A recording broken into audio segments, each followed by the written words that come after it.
Chapter 19. Shonda. Shonda couldn't believe the dark circles under her eyes. She knew she hadn't slept well in the last few weeks, but she'd hoped once she got out of town that she would finally be able to relax a little. And she had, until last night. She still wondered who she could have called and why, but more than that, she wondered if she had put Dante and Deacon in danger again. "Mom, I'm hungry," Dante said from the bed behind her. "Me too. Let's go see what we can scrounge up for breakfast." She'd planned to make breakfast for Deacon and Dante, but as they stepped out of the room, she was hit with the smell of freshly brewed coffee, along with the comforting scent of cinnamon and apples. It smells good," Dante said, racing ahead of her. Deacon was hard at work in the kitchen when they entered, flipping pancakes on a griddle. "Mornin'," he said, as he glanced her way before scooping a pancake onto a plate. "There's coffee in the pot if you'd like." "Thank you. I could use some." As he handed a plate to Dante, she grabbed a mug from the cupboard and filled it with the dark liquid. Then she added just a little milk from the fridge.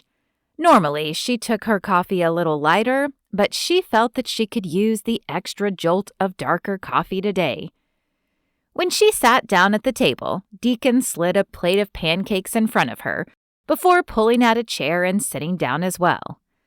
"I hope you guys are open to trying new things," he said, as he poured them each a glass of orange juice. "New things?" Dante asked. "I've had pancakes before. Mom makes them on the weekends sometimes." Deacon smiled and shook his head. "Not like these, you haven't." Shonda wondered what he meant by that, but she didn't have time to ask before Deacon took her hand and bowed his head to pray. She joined in, glad that he kept his prayer short. The coffee hadn't kicked in yet, and her eyes still felt like lead weights. Grabbing the syrup, she looked around for the butter, but didn't see any on the table. "Do you have butter?" she asked. Deacon shook his head. "Sorry, no butter. I went plant-based a while back and haven't bought any since." Dante's nose scrunched in disgust. "Plant-based? Are you telling me you only eat plants?" Deacon chuckled. "Not like you mean, but yeah. Basically, if it didn't come from a plant, I don't eat it." "But then how'd you make the pancakes?" Shonda asked, knowing they were generally made with eggs, oil, butter, lots of things that didn't come from plants. "Honestly, it's just oats, bananas, and almond milk, plus some cinnamon and apple compote. I think you'll like it if you try it." "We like trying new things, right, Dante?" She lifted her eyebrows at her son, hoping he would take the hint and not complain. The scrunching of his nose said he was not convinced, but he nodded. "I'm not sure I like bananas, but I'll try." Shonda poured a little of the maple syrup that was on the table on her pancakes and took a bite. While it wasn't the pancakes she was used to, the taste wasn't bad, and she was pleased to see Dante's face relax as he chewed as well. "Hey, these aren't bad," he said when he finished chewing. Deacon smiled. "I told you they weren't bad." "I know, but sometimes adults say that just to get you to eat it, but then it's gross." Deacon chuckled. "They do that because they know it's good for you. But I promise I'll always try to be honest with you." His phone began ringing, and Shonda wondered if it was his work calling. What would she do when he had to go to work? She didn't have a car or know her way around Fire Beach very well.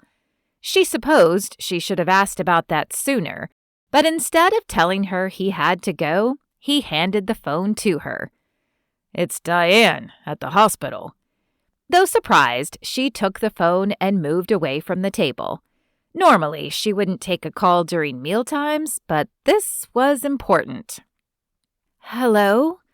Shonda, this is Diane. I wanted to see if you could come in for an interview today." "Really?" She'd prayed that Diane would give her a chance, but a part of her had been convinced it would never happen. Yes, really. I spoke with your boss this morning, and she had nothing but glowing things to say about you. Besides, I spent a lot of time in prayer last night, and I felt that God was telling me I should take a chance on you. So while the hiring isn't up to me, I would love for you to interview. Shonda's eyes filled with tears. God had listened to her prayers after all. Thank you so much. What time should I be there? Can you be here by 2 p.m.? Absolutely. Thank you again. Well, don't thank me yet. You still have to convince the doctors who are on the interview team.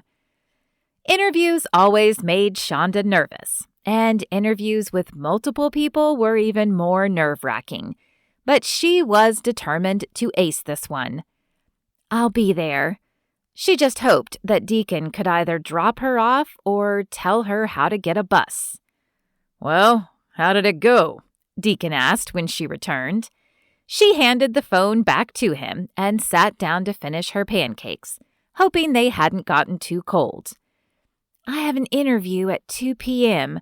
Will you either be able to take me or tell me how to get there by bus? A wide smile lit up Deacon's face. Of course I will. How about we swing by the school, too, to see about getting Dante registered? Do I have to go back to school?